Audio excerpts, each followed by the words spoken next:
तो कल डेट है 2 जुलाई, चलिए समझ रहे थे किस हिसाब से कामकाज करना है मार्केट में। देखिए आज क्या हुआ मार्केट में, मार्केट ओपन होती है gap up. Gap up open होकर अपना प्रीवियस डे लो तोड़ देती है। कुछ हमारी इसी पॉइंट पे एंट्री बन जाती है मार्केट में, हमको बहुत अच्छा टारगेट मिल जाता है हमारे stop loss hunting setup use करके। ठीक है। अब देखिए हमारी क्या एक्सपेक्टेशंस थी, हमने कल क्या डिस्कशन किया था। हमने ये डिस्कशन किया था कि हमारा ऑपरेटर लेवल 52064 51909 के आसपास है ऑपरेटर लेवल। यहाँ से मार्केट यहाँ आएगी, तब वहां से बाउंस बैक करेगी। बट होता क्या है मार्केट में कि गैप अप ओपन होके एक इतनी बड़ी रेड कैंडल बना दी। ठीक है। तो यहाँ पे रिटेलर्स काफी एक्टिव होने लगे मार्केट में, और इसने अपना प्रीवियस डे लो भी तोड़ दिया था। तो यहाँ पे और ज्यादा रिटेलर्स एक्टिव होने लगे, और मार्केट में साइड स्टॉप लॉसेस क्रिएट हो गए। अप साइड कैसे स्टॉप लॉसेस क्रिएट हो गए, देखिए इतनी बड़ी रेड कैंडल देख करके रिटेलर्स ही एंट्री करेगा मार्केट में। ठीक है, पुट साइड में। और उनके स्टॉप लॉस यहाँ किसी के डे हाई पे स्टॉप लॉस लगा था, जो इसके ब्रेकडाउन पे ट्रेड किया होगा वो स्टॉप लॉसेस यहाँ लगा के रखा होगा। और मार्केट उनका स्टॉप लॉसेस लेने के लिए ऊपर चली जाती है, क्योंकि मार्केट में आप लोगों को बताया गया है कि सिर्फ डायरेक्शन मार्केट फाइंड करती है, स्टॉप लॉसेस फाइंड करती है, तभी डायरेक्शन वो अपना फाइंड करती है। उसके बाद देखिए क्या हुआ, जिसने यहाँ पे बाय किया था वो मार्केट में उसका 50% ब्रेकडाउन कर दिया, और मार्केट में जो यहाँ पे बाय करके बैठा था वो मार्केट यहाँ से निकल गया। ठीक है, अब कौन बचा, अब मार्केट में यहाँ पे कुछ नए बायर्स आए होंगे। ठीक है, अब नए बायर्स आ गए मार्केट में, रिटेल बायर। तो मार्केट को पूरा का पूरा साइडवेज रखा गया। बैंक निफ्टी पूरा एक ही रेंज में घूम रही थी। कितने रेंज में घूम रही थी ये, वो भी देख लेते हैं। ये कुछ 100 पॉइंट के आसपास के रेंज में घूम रही थी मार्केट में। उसके बाद ये मार्केट क्लोज हो गई। तो चलिए देखिए कल किस हिसाब से कामकाज करना है। देखिए मार्केट में दो तीन लेवल आप मार्क कर लीजिए। एक साइकोलॉजिकल नंबर 5 to 5 वाला। ठीक है, 52673, 52706, ये भी लेवल इंपॉर्टेंट हो सकता है। यहाँ से भी कुछ मार्केट सेलिंग देती है। ठीक है, अब देखते हैं कल कैसे सेलिंग देती है, क्योंकि ये ऑपरेटर लेवल की तरीके काम कर सकता है, क्योंकि ऑलरेडी यहाँ पे एक इम्पल्सिव मूव पहले कॉल साइड में आ चुका है। आप जाके देखोगे मार्केट में, यहाँ से मार्केट ऊपर कंटिन्यूसली 2 3 बार जा रही थी, तो ये एक ऑपरेटर लेवल था। तो अब देखते हैं कि मार्केट यहाँ से क्या करती है, कुछ हमें बियरिश सिग्नल देती है तो हम यहाँ पे सेल करेंगे, और अच्छे टारगेट के लिए सेल करेंगे। ठीक है।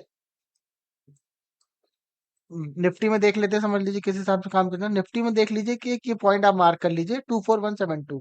ठीक है, 24172 को आप मार्क करके देखिए कि ये जो लेवल बना हुआ है 24172, मार्केट में होता क्या है कि किसी बड़े प्लेयर्स ने, ठीक है, किसी बड़े प्लेयर्स ने यहाँ पे 24150 की कॉल को सेल किया गया है। ठीक है, और 200 की कॉल को, 200 की कॉल को भी सेल किया गया मार्केट में किसी पर्टिकुलर प्राइस पे, और मार्केट में वो डी बैठा हुआ है, वो निकला नहीं है अभी तक, डीके का मतलब।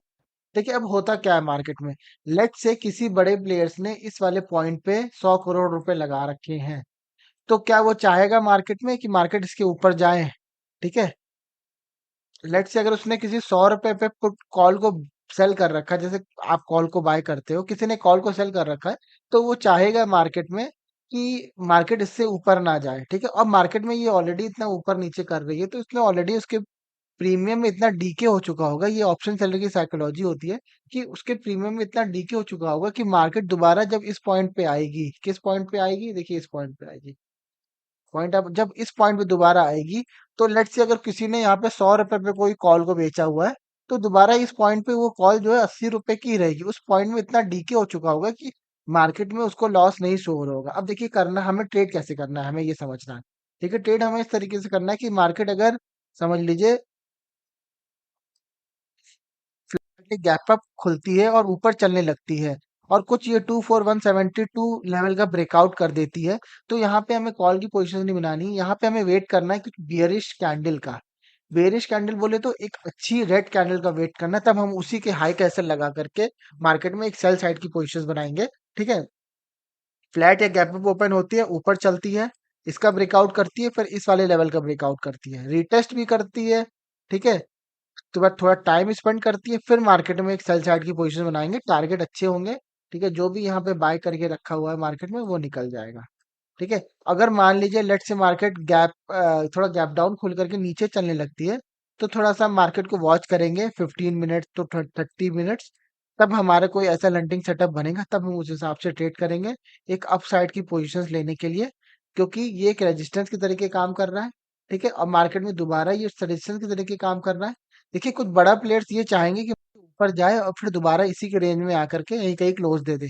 ठीक है, अगर उनको ऊपर के साइड लेके जाना है मार्केट को, तो थोड़ा सा नीचे ब्रेक डाउन करके, ठीक है, मार्केट में कुछ ब्रेक डाउन करके तब मार्केट को वो ऊपर लेकर के जाएंगे। अगर गिरना है मार्केट को, तो इस वाले लेवल का ब्रेकआउट करके ही गिरेगी, वरना हम पुट थोड़ा सा अवॉइड करेंगे कल के डेट में। ठीक है, क्योंकि मार्केट ऑलरेडी निफ्टी स्ट्रांग है और अपने 24,000 लेवल से अपने डे हाई के आसपास, मतलब फ्राइडे के डे हाई के आसपास क्लोज हुई है। इसका मतलब ये थोड़ी सी स्ट्रांग है।